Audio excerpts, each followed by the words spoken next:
হাই বিয়াৰ্স সায়াসে মানবৰ্ত YouTube channel নবম শ্ৰেণীৰ বহুপদ part number 2 অনুশীলনী 2.1 এক নম্বৰ অংকটোত কোৱা হৈছে তলৰ কোনকেইটা ৰাখি এটা চলকযুক্ত বহুপদ আৰু কোনকেইটা নহয় তোমাৰ উত্তৰৰ যুক্তি দিবলৈ কৈছে। গতিকে আমি 1 নম্বৰ অংকটো আমি সমাধান কৰিম। এটো কেনেকৈ সমাধান কৰিম ভালদৰে চাই লওক। ভিডিওটো গুৰুত্ব সহকাৰে প্ৰথমৰ পৰা শেষলৈকে চাব, তেতিয়াহে ভালদৰে বুজি পাব। 1 নম্বৰৰ যেটো অংক 4x² - 3x + 7 এটো এটা চলক বিশিষ্ট বহুপদ হ'ব। কেনেকৈ যেহেতু ইয়াত x² আছে ইয়াত x আছে, দুটা ক্ষেত্ৰতে একে চলক বিশিষ্ট, সেই কাৰণে হ'ব এটা চলক বিশিষ্ট বহুপদ। ইয়াতো এটা চলক আছে, সেই কাৰণে হ'ব কি এটা চলকযুক্ত বহুপদ। 3 নম্বৰটো কি আছে, এটো চলক এটা আছে কিন্তু ক'ব পাৰিলো হয়, কিন্তু এটো এটা পূৰ্ণ সংখ্যা নহয়, সেই কাৰণে এটো বহুপদ হ'ব নোৱাৰে। 4 নম্বৰটো কি কৈছে, 4 নম্বৰটো এটা বহুপদ নহয়। 5 নম্বৰটো কি কৈছে, এটো এটা দুটা তিনিটা যেটো ভিন্ন ভিন্ন চলক, সেই কাৰণে এটো তিনিটা চলক বিশিষ্ট বহুপদ, অৰ্থাৎ তিনিটা চলকযুক্ত বহুপদ হ'ব। ভিডিওটো ভাল লাগিলে সাবস্ক্ৰাইব কৰিব আৰু চেনেলটোৰ লগতে থাকিব, পাৰিলে শেয়াৰ এটা কৰি দিব আৰু বেল আইকনটো দবাবলৈ নাপাহৰিব। 2 নম্বৰত কোৱা হৈছে তলৰ প্ৰতিটোৰে x² সহগ লিখা। 1 নম্বৰত 2 + x² + x, ইয়াত এই x² সহগটো কি হ'ব আমাৰ বাহিৰ কৰিব লাগে। এই x² ঠাইত কোনো সংখ্যা পূৰণ নাই, মানে x² সহগ 1 হ'ব। এটো মনত ৰাখিব লাগিব যে কোনো চলকৰ লগত কোনো সংখ্যা পূৰণ নাথাকিলে হেতুৰ সহগ কি হ'ব 1 হ'ব।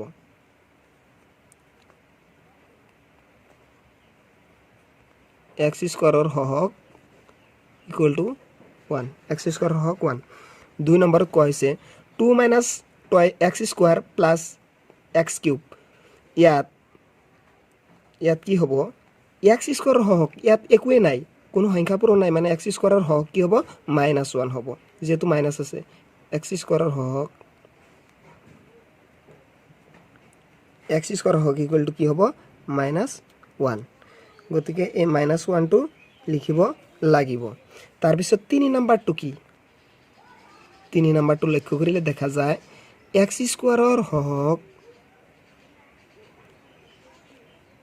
সহগ ইয়াৰ লগত কি পূৰণ আছে π/2, গতিকে ইয়াৰ x² সহগ হ'ব π/2। তাৰপিছত 4 নম্বৰত কি কৈছে, 4 নম্বৰত কোৱা হৈছে √2x - 1 সহগ, ইয়াত x² সহগ নাইয়ে, x² সহগ = 0, সহগ 0 হ'ব। তাৰপিছত 5 নম্বৰটোত কি কৈছে, 5 নম্বৰটোত কোৱা হৈছে twice x - 3 * x² - 3x + 1 ইয়াত এইটো টাৰ্মত x² সহগ কিমান আছে। এতিয়া আমাৰ এই অংকটো সমাধান কৰিব লাগিব। অংকটো আমি সমাধান কৰিম এতিয়া, চাই লওক ভিডিওটো।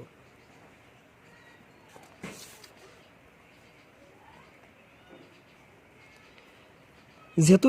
twice x আছে, twice x ৰ লগত x² পূৰণ হ'ব, twice x ৰ লগত -3x পূৰণ হ'ব, twice x ৰ লগত 1 পূৰণ হ'ব। তেন্তে আমি এইটো লিখি লওঁ twice x, ইয়াতে x² আছে, x আৰু x² হ'ব x³ -6x², 2 ৰ লগত 3 পূৰণ হ'ব 6x আৰু x ৰ লগত পূৰণ হয় x², তাৰপিছত হ'ব প্লাছ twice x, তাৰপিছত কি হ'ব -3x², মাইনাস কি হ'ব +9x, তাৰপিছত কি হ'ব -3। এতিয়া আমি সমাধান কৰিম। twice x³ লিখি দিলোঁ, ইয়াত -6x², ইয়াত -3x², অৰ্থাৎ 3x², গতিকে এইটো মাইনাস কি হ'ব -9x², তাৰপিছত কি হ'ব প্লাছ ইয়াত আছে twice x আৰু ইয়াত আছে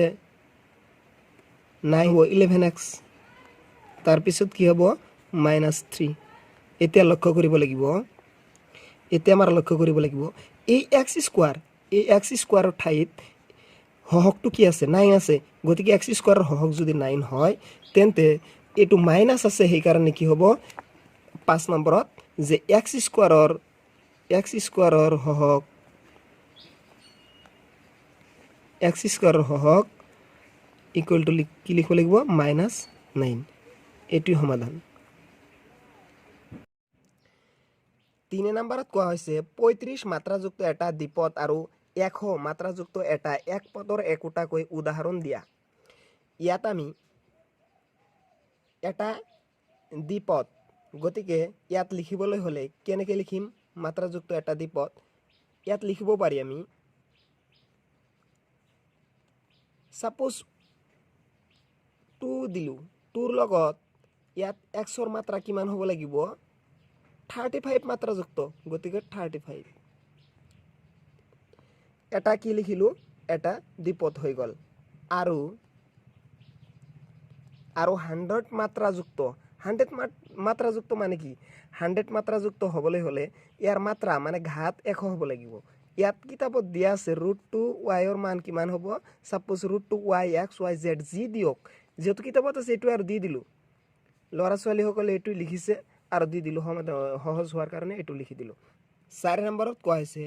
তলৰ বহুপদবোৰৰ মাত্ৰা লিখা 1 নম্বৰত কৈছে 4 ৰ 1 নম্বৰ 5x³ + 4x² + 7x ইয়াত বহুপদৰ মাত্ৰা কিমান সৰ্বোচ্চ মাত্ৰা আমাৰ ইয়াত চাব লাগিব ইয়াৰ মাত্ৰা আছে ঘাত 3 ইয়াত সৰ্বোচ্চ ঘাত কিমান আছে 3 সেই কাৰণে এই বহুপদটোৰ মাত্ৰা হ'ব 3 1 নম্বৰত 4 ৰ 1 নম্বৰ কি হ'ব ইয়াৰ মাত্ৰা হ'ব বহুপদটোৰ মাত্ৰা হ'ব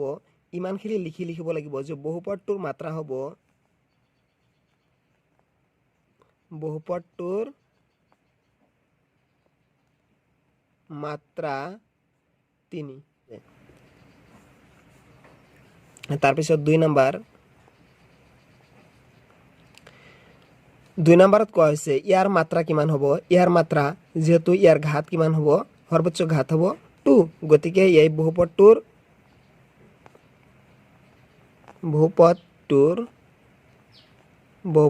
মাত্ৰা কিমান হ'ব বহুপদটোৰ মাত্ৰা হ'ব 2 3 নম্বৰ 5t - √7 ইয়াত টিৰ ওপৰত ঘাত কিমান আছে একোই নাই মানে 1 আছে টিৰ ওপৰত ঘাত কিমান আছে 1 গতিকে বহুপদটোৰ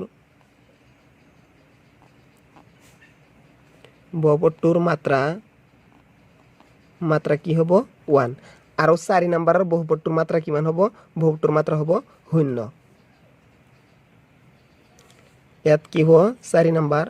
নম্বৰত বহুপদটোৰ মাত্ৰা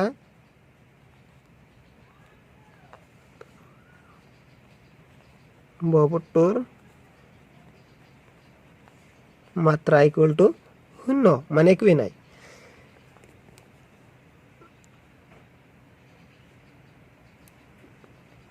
5 নম্বৰত কোৱা হৈছে তলৰ ৰৈখিক দ্বিঘাত আৰু ত্ৰিঘাত বহুপদবোৰৰ শ্ৰেণী বিভাজন কৰা 5 ৰ 1 নম্বৰত কোৱা হৈছে x² + x এইটো কি হ'ব ৰৈখিক দ্বিঘাত নে ত্ৰিঘাত হ'ব এইটো হ'ব দ্বিঘাত 2 নম্বৰটো কি আছে একে চলক বিশিষ্ট কিন্তু ইয়াৰ কি ঘাত আছে 3 সেই কাৰণে এইটো হ'ব ত্ৰিঘাত 3 নম্বৰটো কি হ'ব 3 নম্বৰটো এটোৰ ঘাত কি আছে 2 আছে সেই কাৰণে এইটো হ'ব দ্বিঘাত 4 নম্বৰটো কি হ'ব 4 নম্বৰটো হ'ব ৰৈখিক একদম সহজ ৰৈখিক তাৰ পিছত আমি 5 নম্বৰটো আহিব হেতু পেজত আছে 5 নম্বৰটো হ'ব thrice মানে এটো কি হ'ব রৈখিক